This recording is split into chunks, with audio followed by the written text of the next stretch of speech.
Sehingga kalimat selanjutnya dari ini, maqalah ke-11, bismillahirrahmanirrahim, qala al-musannif idfin wujudaka fi ardil humul, ditulis benamkan keberadaanmu,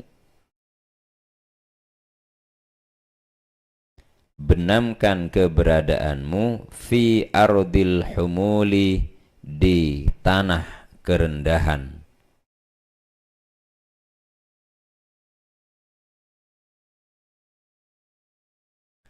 Fama nabata, tidak akan tumbuh,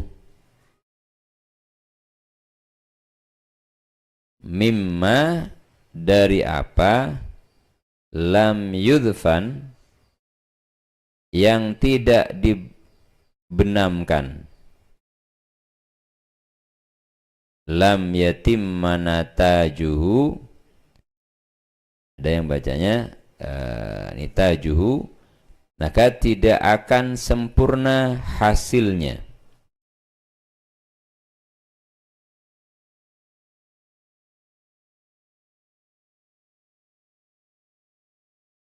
Nah, ini bahasa hari ini, humul itu humble ya. Bahasa Inggrisnya hari ini, humul itu humble. Humble itu yang merendahkan diri. Humble itu lawannya jaim. Humble itu. Jadi dia berbuat, siapapun berbuat, melakukan apapun itu semuanya secara humble. Artinya dia tidak ada tujuan apapun dalam melayani orang lain. Kalau dia seorang pejabat, kalau dia seorang ustadz mengajar muridnya, kalau dia seorang dosen mengajar mahasiswanya, itu tidak ada tujuan apapun selain hanya untuk mencerdaskan generasi bangsa. Artinya hanya murni melaksanakan perintah Allah Ta'ala. Kenapa? Karena kalau ada orang menanam padi atau menanam apapun benih yang kemudian itu tidak ditanamkan, tidak ditaruh di dalam tanahnya, tidak dibenamkan, artinya taruh di permukaan tanah, maka itu tidak akan baik hasilnya. Tanaman itu kalau mau bagus hasilnya maka harus dikubur, harus ditaruh di dalam tanahnya, bukan di permukaan tanahnya. Kenapa? Kalau itu kemudian tumbuh, itu akan menjadi pepohonan atau tumbuhan yang menghasilkan buah yang sempurna nantinya. Kenapa? Karena akarnya akan bagus, pertumbuhannya juga akan bagus. Jadi sama dengan amal. Jadi ketika kita beramal, berbuat, kemudian tujuannya adalah ingin dipuji oleh orang lain, ingin disanjung oleh orang lain, maka amal kita yang seperti itu akan menjadi sia-sia nantinya di akhirat. Bahkan di dunia pun juga akan menjadi sia-sia. Kenapa? Ghayyib ma tudhkaru bihi minal ulumi wal a'mali wal ahwali wal af'al. Maka sembunyikanlah, kata beliau, apa yang disebutkan tadi, minal ulum, dari kepintaran. Oh, kamu pintar, kamu hebat gitu. Itu enggak perlu diketahui oleh orang lain. Wal a'mal, dan perbuatan-perbuatan kita, dari amal ibadah kita, amal sedekah kita, dan semuanya. Wal ahwali wal af'al, dan juga dengan ahwal dan af'al. Jadi keadaan kita kayak apa, wal af'ali, dan juga semua kegiatan-kegiatan kita fi ardil humul bi an tata'ammala ma jubilta alaihi minal munkisat fala ta'tad bima yadharu minka minal ahwali wal karamat. Jadi jangan sampai yang diinginkan kita belajar atau kita kemudian belajar diskusi, belajar tauhid, belajar filsafat dan sebagainya, terus hanya pengen menunjukkan kepintaran di hadapan orang lain, maka yang seperti itu, katanya beliau, itu akan jauh dari yang namanya ardil humul, dari yang namanya kerendahan.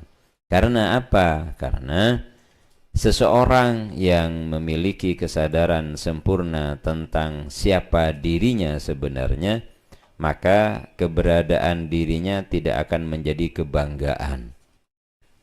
Statusnya tidak akan menjadi kebanggaan buat dirinya, karena dia sadar betul bahwa status dirinya adalah seorang hamba saja yang tidak memiliki kuasa apa-apa.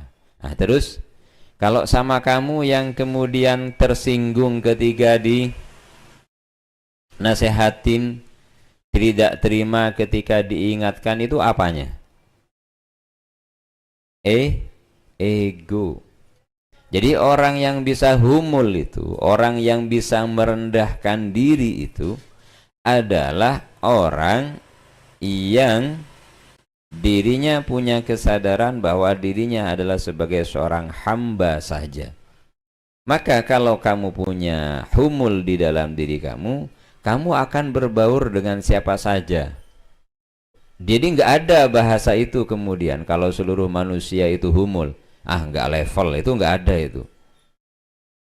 Jadi kalau mau berteman dengan siapa saja, ngobrol, nongkrong, diskusi dengan siapa saja, mestinya ya kita anggap mereka adalah partner bicara saya yang baik. Kalau ternyata kemudian dia bukan orang alim, dia bukan orang pinter, yang nggak ada urusan sebenarnya. Tugas kita adalah menghargai dan menghormati orang lain. Belajarlah untuk hormat kepada orang lain, belajarlah untuk memuliakan orang lain. Jadi yang demikian ini yang harus kita latih ya, agar saya sama kamu tidak menjadi manusia yang serba pura-pura. Jadi bukan apa adanya. Jadilah manusia yang apa adanya, bukan berpura-pura. Gitu. Kayak apa Ustadz orang yang berpura-pura itu? Misalkan ketika sholat bareng-bareng berusaha untuk bagus bacaannya, tapi ketika sholat sendirian sholatnya menjadi cepat. Ya, maka yang begitu sebenarnya tidak ikhlas, tidak ada kemurnian di situ. Mestinya yang dilakukan itu sama, mau sholat sendirian atau bareng-bareng, maka itu kualitasnya sama. Sehingga hari ini kita menilai sesuatu karena kita berada pada dunia jaim, dunia level hari ini, maka kita menilai orang lain berdasarkan status dan kedudukan serta berdasarkan casing. Jadi kita menilai orang lain itu berdasarkan casingnya, bukan berdasarkan hatinya, bukan berdasarkan akhlaknya, tetapi berdasarkan tampilan luarnya seperti itu. Yang demikian itu yang perlu kamu hindari.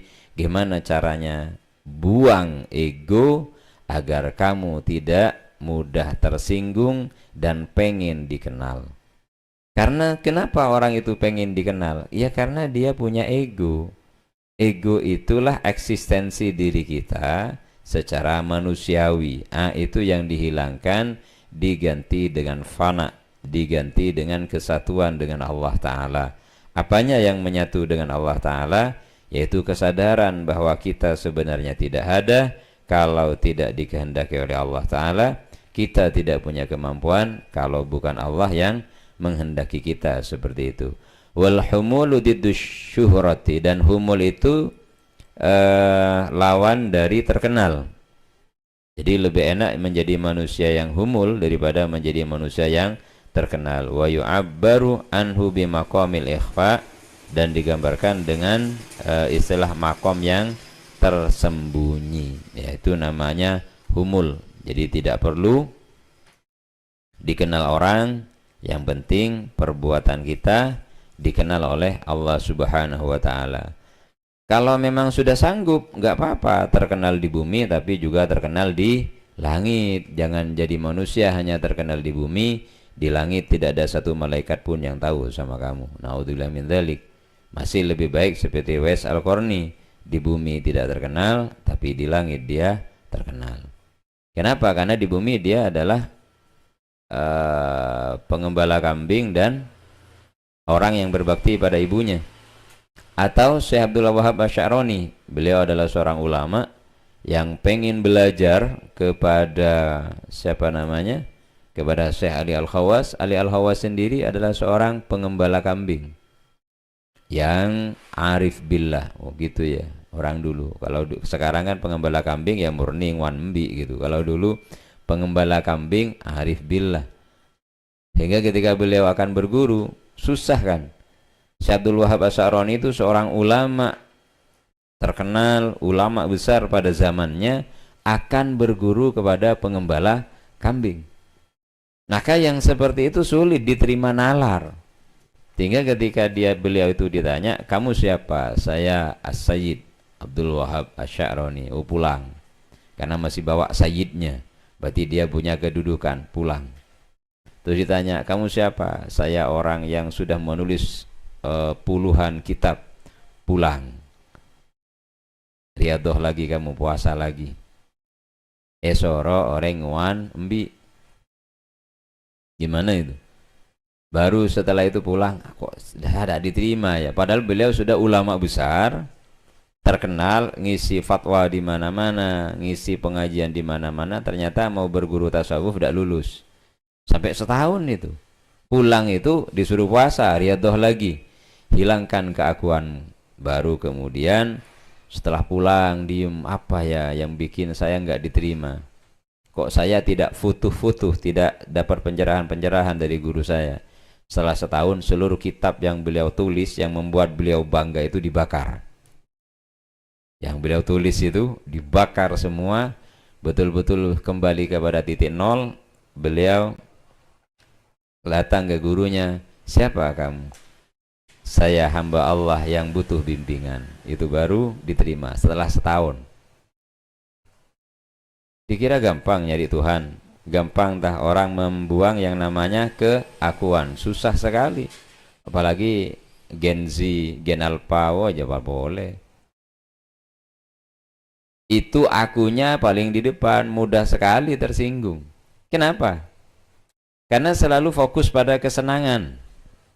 Kamu kan selalu fokus pada kesenanganmu sendiri. Anak hari ini fokusnya pada kesenangannya sendiri. Main HP, terus kemudian jalan-jalan dan sebagainya. Hanya itu. Tapi kalau suruh nuntut, udah ada. Suruh nuntut orang tua, suruh nuntut gurunya, suruh nuntut begini. Wah itu pertama. Tapi kalau disuruh melaksanakan tugas, berat.